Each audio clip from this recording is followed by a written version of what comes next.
I'm still waiting on the owner of the vehicle to drop off these sway bar bushings. So I just have these in there loose. I'm just waiting on that. But the rest of this I'm going to start putting together. Anti-seize is your friend. At least it'll be the alignment shop's friend.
Ah, Jesus.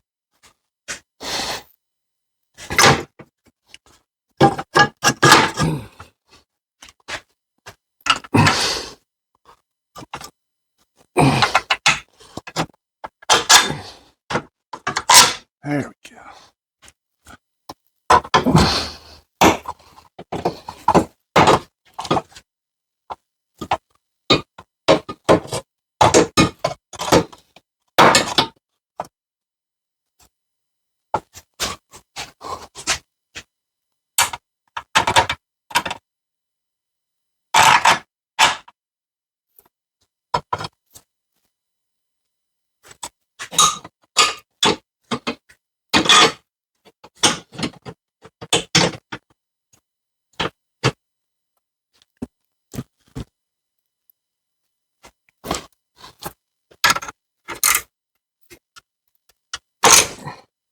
To get holes to line up like this, you can get yourself a punch that fits.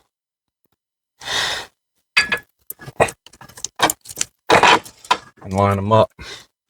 Now we can let down on our strap here.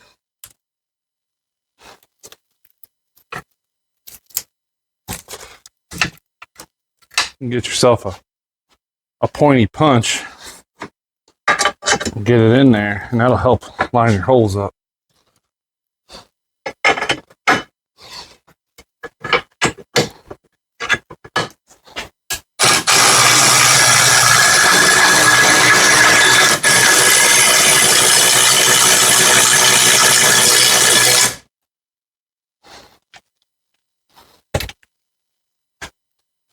All right, now we can take this strap off. It's been holding this up the whole time. This other arm on.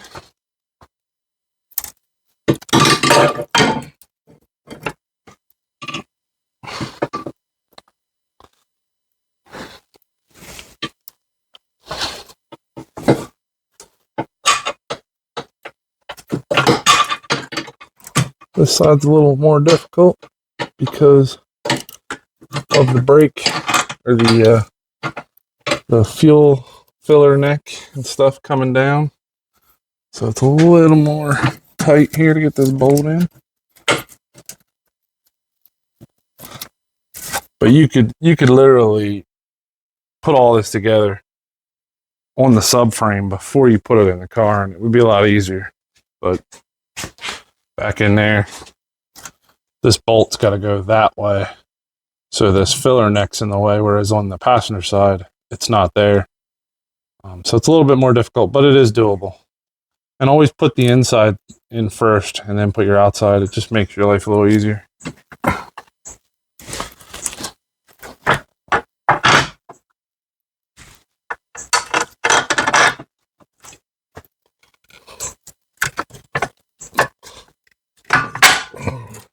Yeah. And we can let our ratchet strap off here. Let this droop down. Go grab our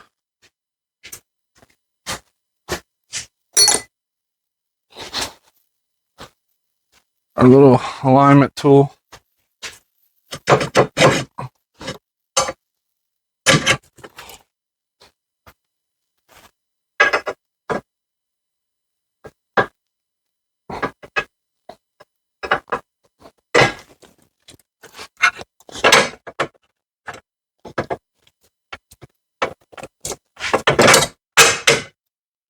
There it is. All right, now we can take the ratchet strap all the way off.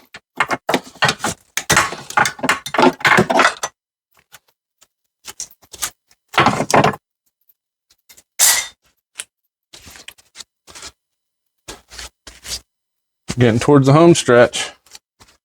Now we can go around and put all our nuts on all our bolts and start to tighten them up.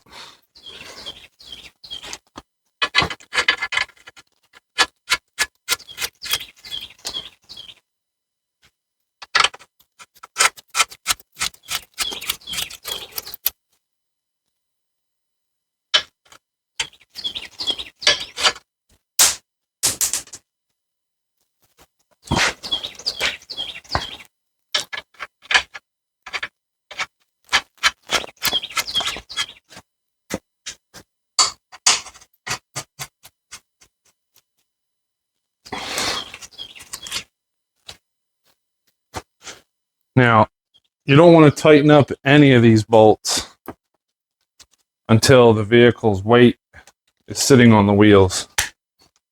Or you're going to twist all your bushings and all your suspension arms.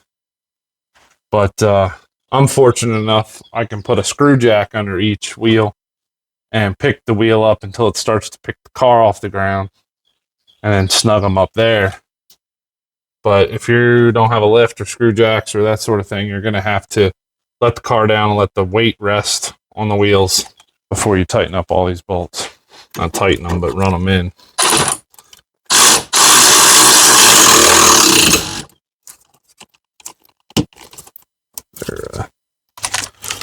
Let's see if a charged 3.0 has enough.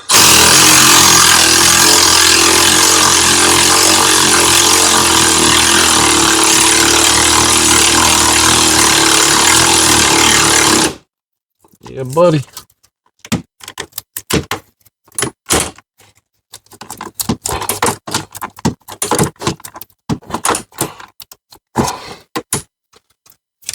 Like I just said, you don't want to tighten these until the weight of the car is on the ground. So.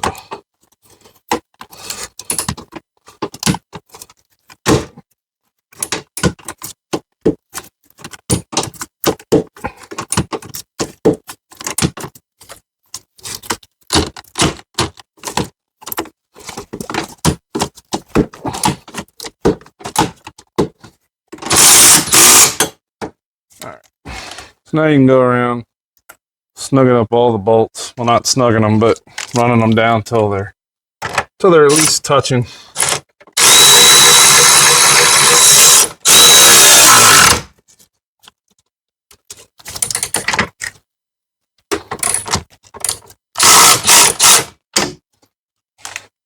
You want them to be able to move really easy.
Of course, can't get my freaking tools in there.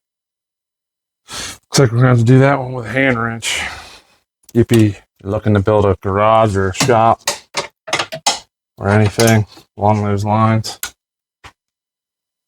build the biggest building you can afford or are allowed to build.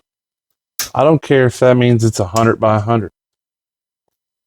It'll never be big enough. I promise you that. It'll never, ever be big enough. God. Nothing ever fits the way it's supposed to fit. That thing's just slightly out of alignment. Just slightly that it won't start. See how wide these ears are spread from the factory? Whoever made this cross member. I'm sure it was made in China. But there's a good half-inch gap that needs to be drawn in to tighten that up. And it's not straight. So we're going to have to bend it over somehow. And of course, I doubt there's going to be anything to pry against. It's not plastic. Y'all are in the way. Sorry.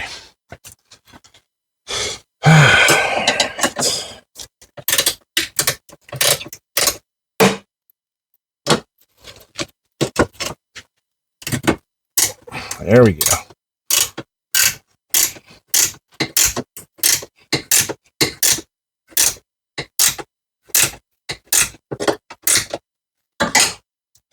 So that worked. Pry on the back side of it and it forces it into the nut.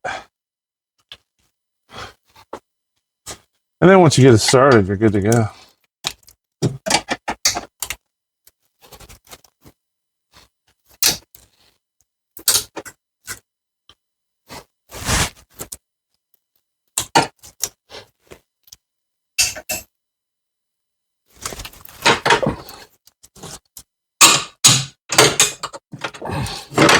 All right, so it wants to cross thread because this ear right here is bent too far that way.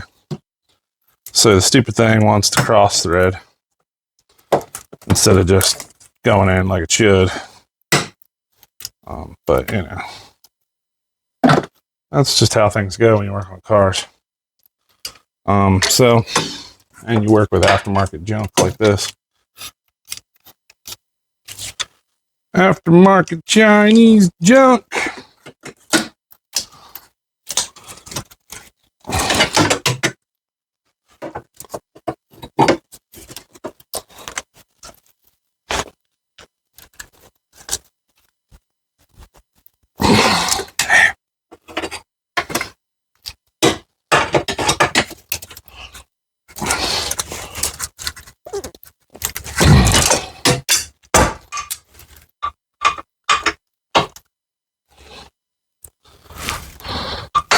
See how tight this is right here with this stupid fill neck here?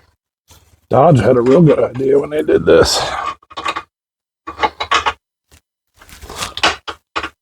And I don't know if you can tell or not, but this nut is welded on the bracket crooked. I just don't understand the quality control that some of these countries have. Is just, I don't know, man. It is horrid. So I think it's starting to cross thread because it's really tight, which may just send it home.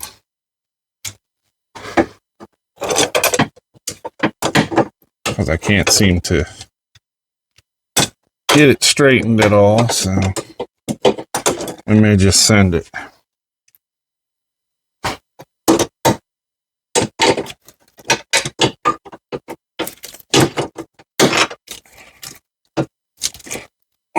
There we go. I think I got a little bit of a bend on it. I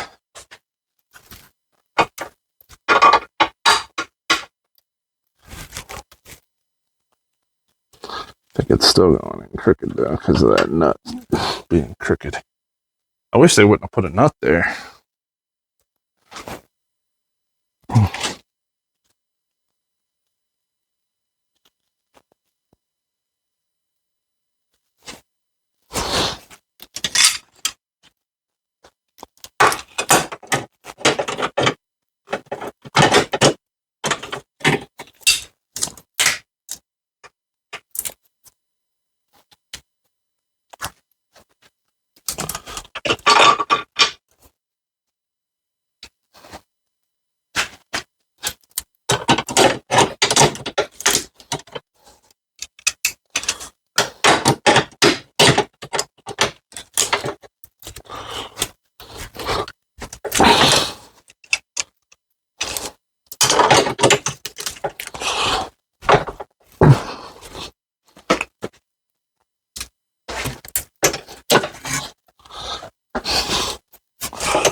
There we go. I seen it tweak. I think you guys saw it do it too. I think we might be going into that nut straight now.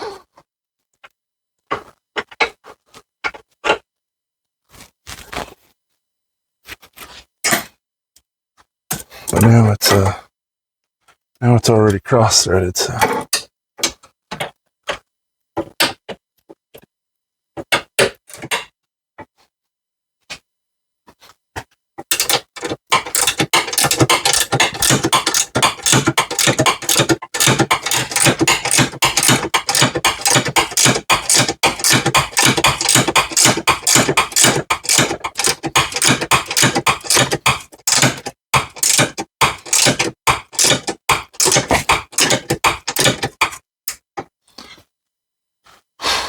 Well, I'll get back to you whenever I get this bolt in. These little braces here. I know they're all rusty crusty, but they don't provide new ones. I don't know what they did on this thing, but the alignment of all these, any captured nut that they put on this cross member or the subframe from the Chinese factory that it came from, every captured nut or nut that's welded in place is crooked or offset so that when you go to thread a screw in, it doesn't line up. So you got to manipulate it or drill it or just completely like strip it or retap it or whatever. it's just a mess, man. Chinese parts really stink. And I understand why people buy them. That's the first one that's went in that smooth. I mean, don't get me wrong, I bought them myself and used them, but this is probably the worst I've seen in a long time for quality.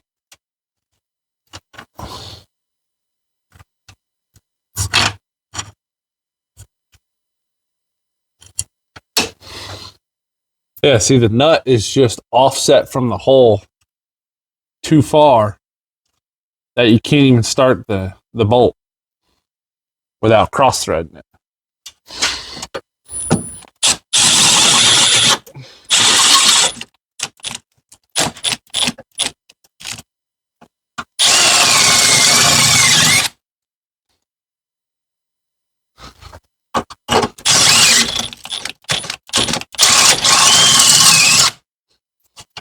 There we go.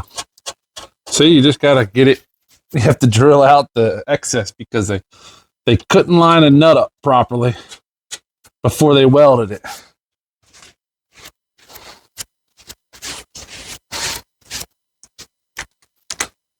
You'd think their Chinese little hands would be good for that.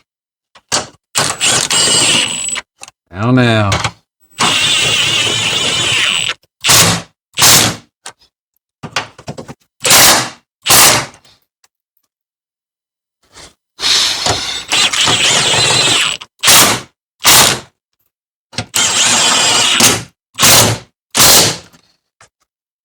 Now. Don't talk bad about other people. Be nice. Very hard, man. These inside link bars here. Don't forget to run them, man.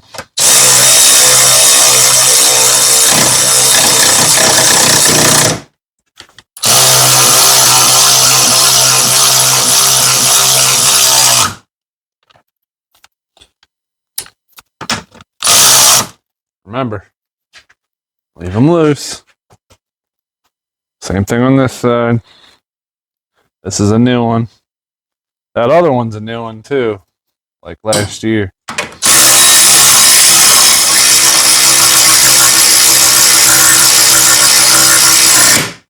Coming in on the home stretch, gents. Next on the list are these sway bar end links. Just got to connect them up.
All right, so there's actually a groove here for this bracket to sit in.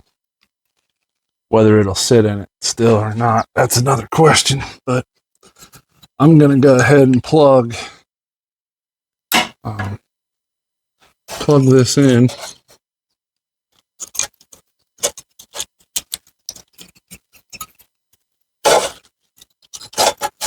And I'm gonna go ahead and snap it into this bracket here.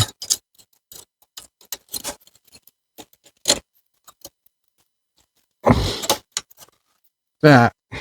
Now, we're going to tighten this bracket up.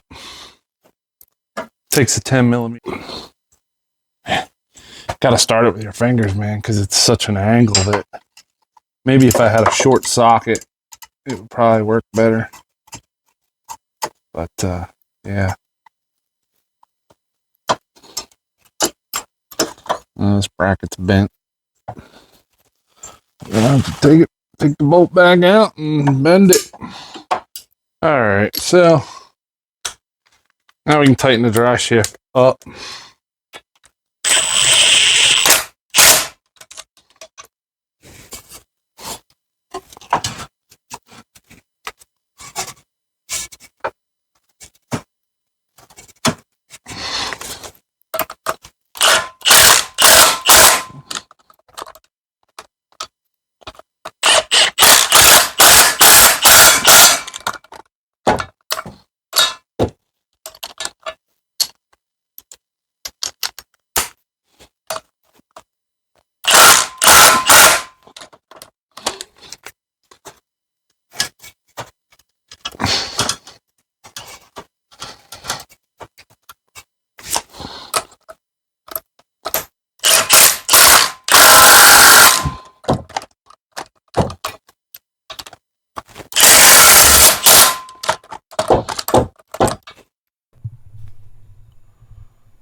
So it seems I've lost some audio in the process. So now I'm doing the sway bar bushings. The customer finally dropped them off, and we're gonna work on getting them replaced. Gonna undo the old ones, take them out, grease up the new ones, and put them in place.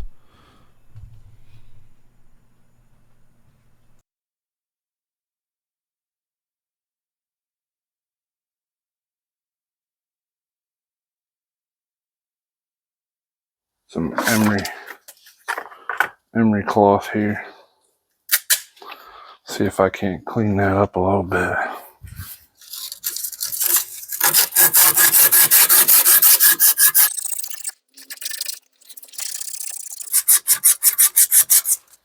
All right, so what I'm going to use here, I'm going to use a little bit of Sil Glide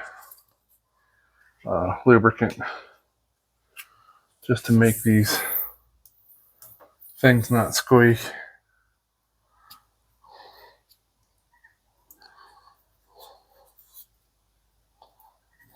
The owner of this vehicle brought me these bushings, and they're made by Moog. And they're blue, but he picked them up from Advanced Auto or AutoZone or something. But the dang things were used, so they didn't come with any kind of lube. So these Moog ones are really hard to get open. But basically, you got to spread its legs open enough to get it around the bar. And once you get it started, it'll go around the bar fairly easy.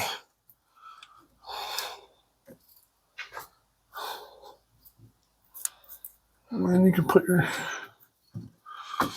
little brackets back on.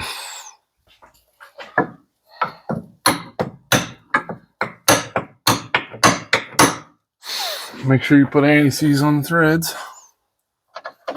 before you put your bolts in.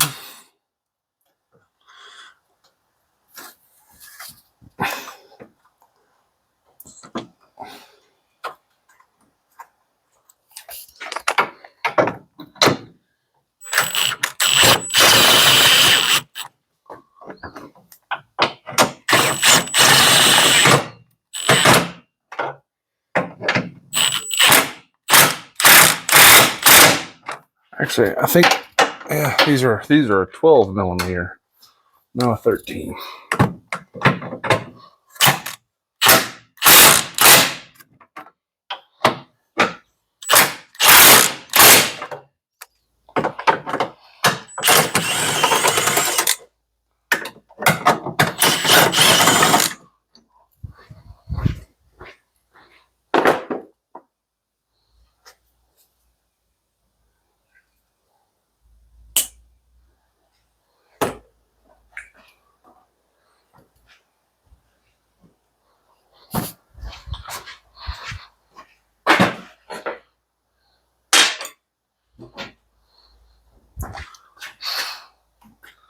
Then when I put these on, I always like putting the split the split towards the bottom.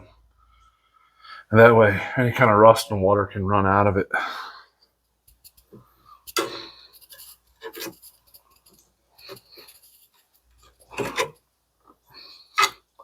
And I put a bunch of lube inside it.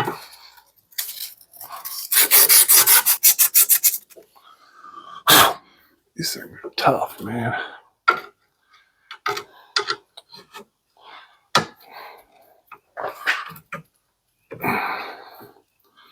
Gotta get my other tool. Regular flathead wouldn't work.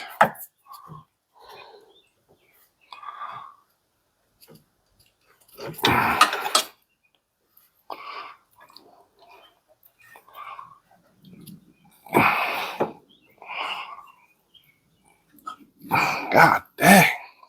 These things are freaking stupid tough.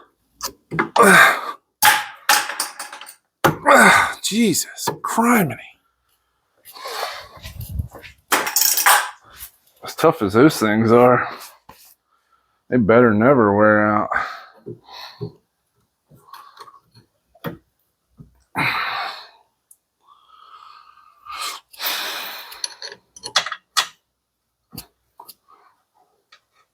Line them up, get them started, run them in.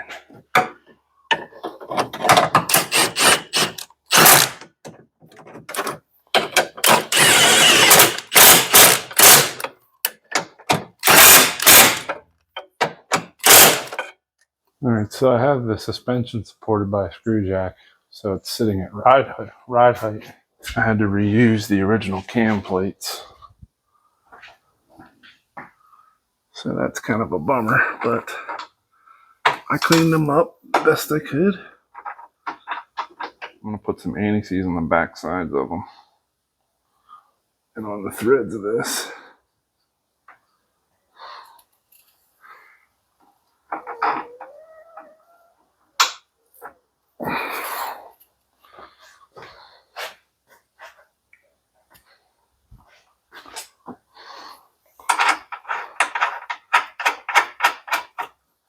$15mm on one side.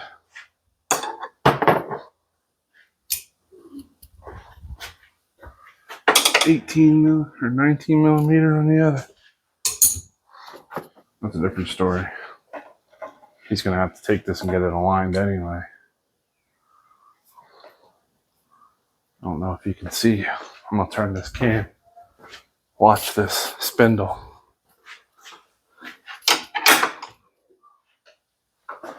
Yeah, see? Changes the camber.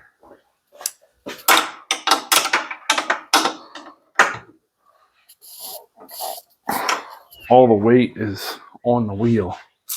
So now you can go through and tighten all your bolts. All your suspension bolts can be tightened now.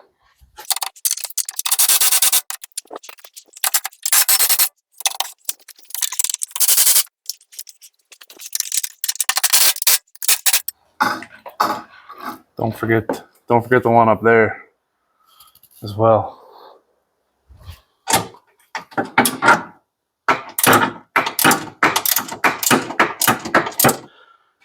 And then don't forget this guy in here.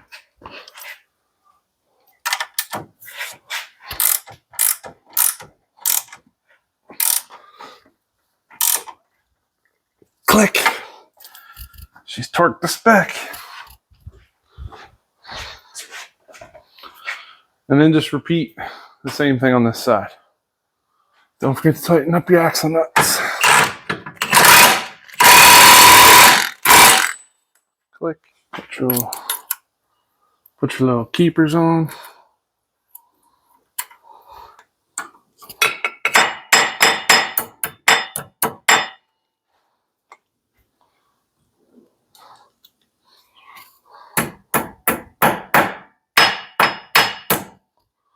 There she is. Do the same thing on the other side. All right, so after you got everything tightened down, ready to go,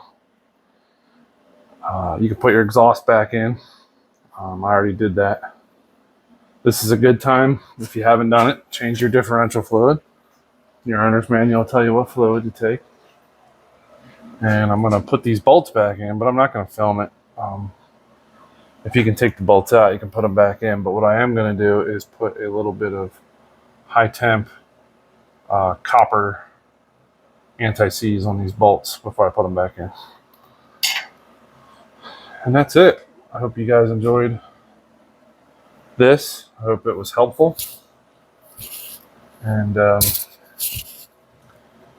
if you want to criticize or have questions, hit up that comment section. Like and subscribe. The dent side project is coming back. I have a bunch of videos for it still. As you can see, it's mostly assembled at this point, but the a little falling behind a little bit on video. So looks like his front subframe is gonna be next, but it's still strong enough for now. Thanks for watching, and catch you on the next video. Here's the pile of rust that fell out of it. One of the link bars came to the bolt out of. Upper control arms. And here is the subframe itself. Yeah, it's gone.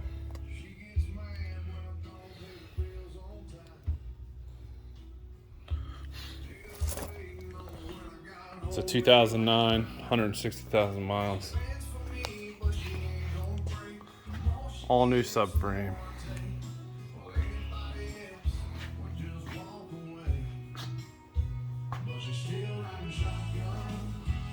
Got a new link here. I think it's ready to put the tires on and take it for a test drive. Yep.